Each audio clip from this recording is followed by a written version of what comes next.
Bonjour à tous.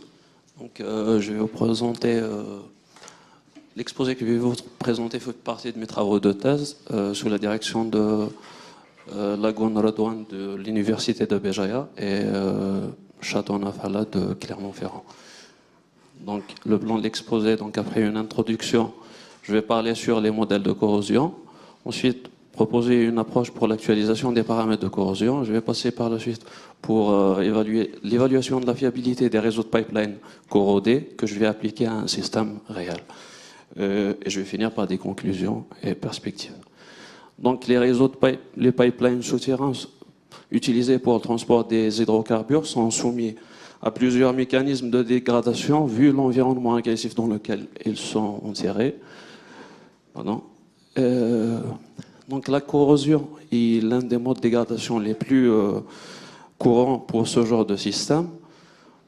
Les pertes dues à la corrosion sont estimées entre 3 et 5% des produits nationaux bruts des pays industrialisés, d'où la nécessité de maîtriser ce phénomène de corrosion pour une meilleure gestion de ce genre de système.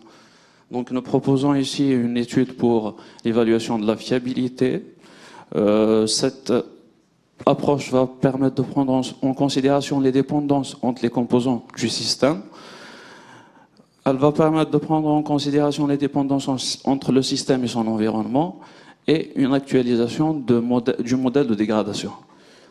Donc pour les modèles de corrosion existants en littérature, donc les premiers modèles sont en fait le modèle de dégradation vise à décrire la perte de matière la perte d'épaisseur par corrosion. Donc les premiers modèles sont le premier proposé, enfin l'un des premiers proposés par Southwell est un modèle linéaire.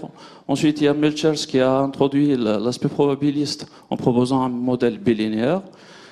Plusieurs études par la suite ont montré que les modèles linéaires ne sont pas très adaptés pour ce genre de phénomène. Du coup, il y a des modèles de puissance qui sont apparus, notamment celui de Milchers, puis Payet qui a donné une formule plus générale au modèle proposé par Milchers, et deux autres sont venus par la suite, proposés par Suarez et par Quinn et Sue. Dans ce travail, donc, nous avons opté pour le modèle de Payet, qui est un modèle à 3 paramètres. Donc, paramètre C1 qui donne le taux de corrosion annuel et qui est supposé suivre la loi de Weibull. Le paramètre C2 qui est compris entre 0,3 et 1 et T qui donne la durée de vie de la couche anti-corrosion qui est une couche qui est appliquée sur le pipeline pour éviter la corrosion. Donc ces paramètres-là qui sont estimés soit sur des expériences ou bien des mesures tirées sur le système peuvent ne pas décrire la perte d'épaisseur exacte à l'avenir. Du coup, on propose ici une méthode d'actualisation, une méthode d'actualisation des paramètres de corrosion lorsque de nouvelles informations sont disponibles. Donc, pour cela, nous reprenons un exemple tiré de l'un des travaux de Payet. Donc, nous appliquons l'algorithme Metropolitan-Hastings sur le modèle de Payet. On suppose 3 cas différents. Donc, dans le premier cas, on suppose que le modèle initial est surestimé. Du coup, l'observation de la perte d'épaisseur obtenue ici à 30 ans est inférieure à la valeur donnée par le modèle initial. Donc, l'algorithme nous a permis d'actualiser le modèle de corrosion. Donc, dans le deuxième cas, on suppose que l'observation est supérieure à la prédiction du modèle. Donc, toujours l'algorithme a permis d'actualiser notre modèle. Et dans le troisième cas, on considère les deux observations en même temps. Cela nous a permis d'avoir les résultats suivants. Donc, pour ce qui est de la fiabilité des réseaux de pipeline, donc, pour le faire, donc, dans un premier temps, on utilise ici les réseaux bayésiens, donc on a besoin de modéliser le système sous forme d'un réseau bayésien. Donc, pour le faire, donc, la première, c'est en 4 étapes. La première étape consiste à spécifier comment modéliser. Donc, on va essayer de cerner les limites du modèle. Qu'est-ce qu'il faut inclure et qu'est-ce qu'il ne faut pas inclure dans le modèle. La deuxième étape consiste à définir les variables du modèle. Dans ce cas, on a trois configurations différentes. Donc, dans la première configuration, donc, on suppose que le pipeline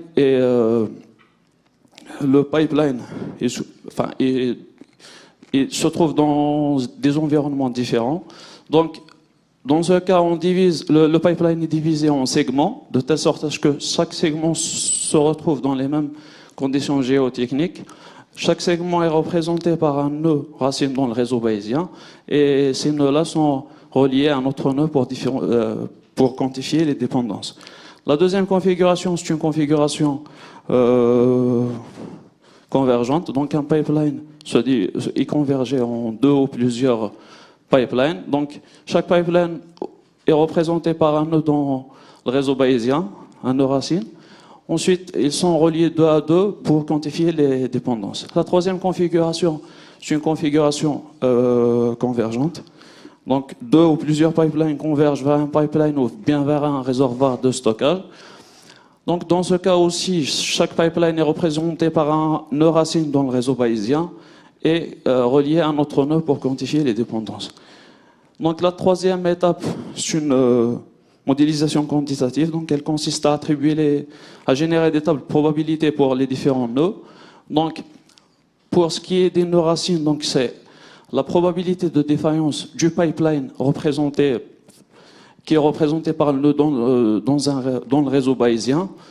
Pour ce qui est des nœuds, donc des deux premières configurations, donc leur table de probabilité conditionnelle est la même que les tables de probabilité conditionnelle du système série.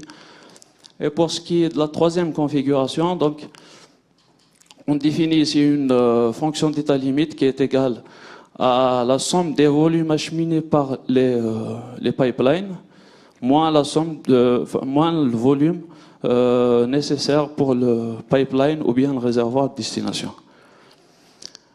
La dernière étape consiste à valider le modèle, et cela en effectuant des scénarios connus. Une fois toutes ces étapes sont faites, donc on peut passer à l'inférence bayésienne et évaluer la probabilité d'un nœud donné, d'un nœud cible. Lorsqu'on a de nouvelles informations sur la perte d'épaisseur par corrosion, donc on fait une actualisation du modèle de corrosion. Par la suite, on actualise les tables de probabilité des nœuds observés, et l'inférence bayésienne va permettre de propager cette information sur l'ensemble du réseau. Et donc on va actualiser la probabilité de défaillance du réseau total. Pour l'application, donc, on choisit ici un réseau de distribution d'eau. Donc, le but ici, c'est d'alimenter le client en eau potable. Donc, la fiabilité va se calculer à ce niveau, donc au niveau client. Le réseau le réseau est composé de 7 pipelines affectés par 4 environnements différents. Donc, le réseau bayésien obtenu est le suivant. Sur ces tableaux, donc, les caractéristiques des pipelines et les débits des fluides acheminés par les pipes. On voit ici les paramètres de corrosion qui sont en fonction de l'environnement dans lequel les pipes se trouvent. Donc cela nous a permis, dans un premier temps, de tracer les courbes de probabilité de défaillance de chaque pipeline. Ensuite, l'inférence bayésienne nous a permis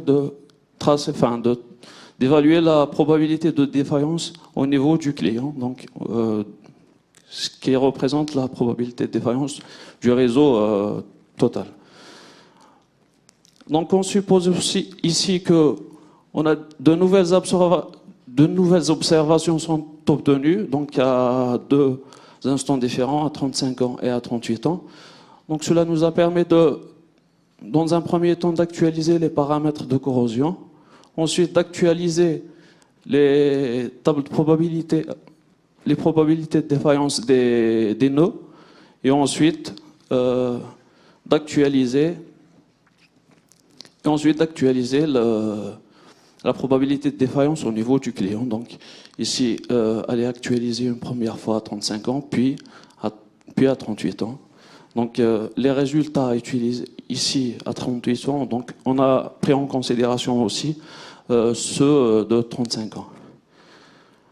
En conclusion, donc, les réseaux Bayesiens nous ont permis de prendre en considération les dépendances entre les composants du réseau et entre le réseau et son environnement.